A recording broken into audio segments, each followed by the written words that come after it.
भाग्य और दुर्भाग्य। चार चार बेटों की माँ है तभी तो इतराती है, कभी सीधे मुंह बात ही नहीं करती। सुना है रमा के दोनों बेटे विदेश में रच बस गए हैं। कल ही रमा छत पर खड़ी थी, कह रही थी तीसरा बेटा भी जल्द ही विदेश जाने वाला है और सबसे छोटे बेटे की सरकारी नौकरी लग गई है। सच बड़े भागों वाली है रमा, पांचों उंगलियां घी में और सिर कढ़ाई में। और हो भी क्यों ना, बड़े दुख सहकर बेचारी ने बच्चों को पढ़ाया लिखाया है। ये सब तो रमा की ही मेहनत का फल है, जो उसके बच्चे आज इतनी ऊंचाइयों पर है। सही है, ठाठ है रमा की। शायद ही मोहल्ले का कोई व्यक्ति हो जो रमा की प्रशंसा न करता हो। पति के चल बसने के बाद रमा पर तो जैसे दुख का पहाड़ ही टूट पड़ा था। अभी उम्र ही क्या थी रमा की, ऊपर से चार छोटे बच्चों का साथ। ईश्वर की कृपा इतनी रही कि पति शासकीय कर्मचारी थी। बड़ी मशक्कत के बाद रमा को अनुकंपा नौकरी मिल सकी। अकेले चार बच्चों को संभालना और नौकरी करना, ऊपर से परिवार वालों का कोई साथ नहीं। इस सब के बाद भी रमा ने हिम्मत नहीं हारी और अतत रमा की मेहनत रंग लाई। एक औरत होकर इतना साहस। एक समय ऐसा भी था जब यही मोहल्ले वाले रमा के बारे में तरह तरह की बातें कहते नहीं थकते थे। सुरेश को गुजरे 10 दिन भी नहीं हुए थे। अरे अभी उम्र ही क्या है बेचारी की, देखना दूसरी शादी करेगी। हाँ सही है, चार बच्चों को अकेला पालना भी तो कितना कठिन है। कौन बिहाएगा चार बच्चों की माँ को।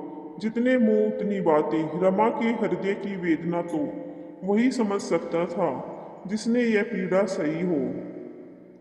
पति से ही सारे रिश्ते होते हैं, पति नहीं तो कौन पूछता है। इस एहसास की कसर भी रमा की देवरानी कामिनी ने पूरा कर दी। एक दिन वह भी रमा से बोल पड़ी, दीदी हमारे साथ भी दो बच्चे हैं। दोनों बच्चों की फीस भैया की तो सरकारी नौकरी थी, लेकिन इनका तो प्राइवेट काम है। चला तो चला, नहीं तो नहीं। दीदी मेरी बातों का बुरा नहीं मानना, आप तो मेरी बड़ी बहन जैसी हो। लेकिन रमा मन ही मन समझ गई, आंखों में आंसू भरकर कमरे की ओर जाती हुई बस खुद से एक ही सवाल कर रही थी। कल तक सुरेश जीवित थे, सारी दुनिया अपनी लगती थी। सुरेश के जाते ही रमा जीवन के कठिन दौर से गुजर रही थी। आंखों में आंसू भी आते तो रमा को देखकर उसके बच्चे रोने लगते। रमा की हालत तो ऐसी थी जैसे शरीर से प्राण निकल गए हो और सांसें चल रही हो। घर पर लोगों का आना जाना लगा रहता, जितने लोग उतनी बातें। सुरेश के ऑफिस के भी कुछ लोगों का घर मिलने आना हुआ। सुरेश के व्यवहार के बारे में सुनकर रमा बार बार रुआसी हुई जा रही थी। भाभी जी होनी थी सो हो गई, लेकिन अब आपको अपने बच्चों के लिए खुद को संभालना होगा। आप इतनी तो पढ़ी लिखी है कि आपको अनुकंपा पर नौकरी मिल सकती है। यह बात सुनते ही रमा के मन में आशा की किरण जागी। नौकरी का शब्द रमा के हृदय में जख्मों का मरहम का काम कर गया।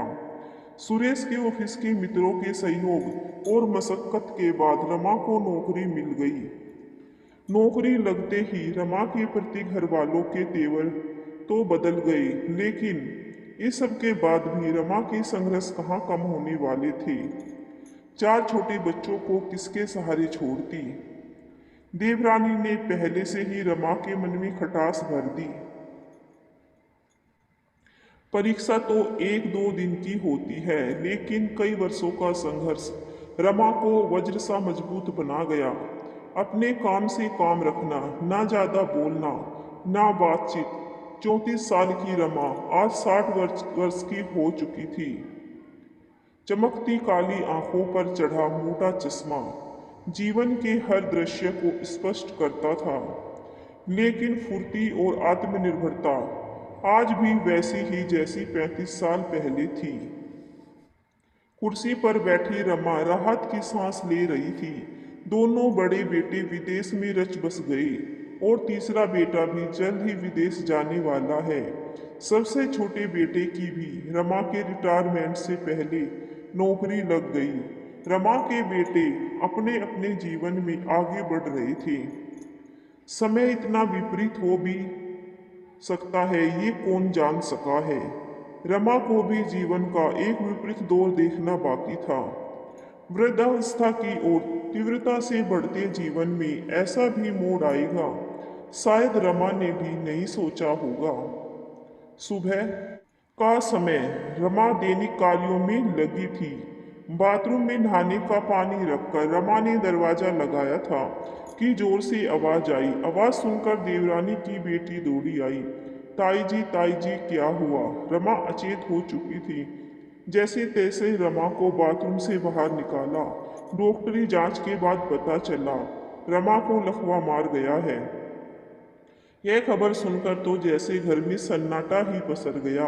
जब तक आदमी के पास पैसा है और उसके हाथ पांव चल रहे हैं तब तक दुनिया अपनी होती है। इनमें से एक भी चीज पीछे छूटी तो यही स्थिति रमा के साथ थी। देवरानी मन महसूस कर रमा की देखभाल कर रही थी, लेकिन बात बात पर पति को ताना देती। सुनो जी, मुझसे ये सारे काम नहीं होते। आप अपने भतीजे को फोन लगाकर कह दो कि दो चार नौकर रख दे। मैं कोई नौकर नहीं हूँ। बिस्तर पर पड़ी रमा कुछ बोल तो नहीं सकती थी। आंसू भरी माँ की नजरें अपने बेटे को देखने के लिए तरस रही थी। रमा ने इशारे में अपनी देवरानी कामिनी से पूछा, बच्चे कब आ रहे हैं? कामिनी तो मानो रमा के ही प्रश्न की प्रतीक्षा कर रही थी कि कब उसे एक दो बातें सुनाने का मौका मिला। और पढ़ाओ, बच्चों को विदेश भेज दो। अब यहाँ हम घर के काम करें या आपको देखें? पैसा भेज दिया बस, काम कौन करेगा सारा? हमारा तो दो वक्त का आराम भी बेकार हो गया।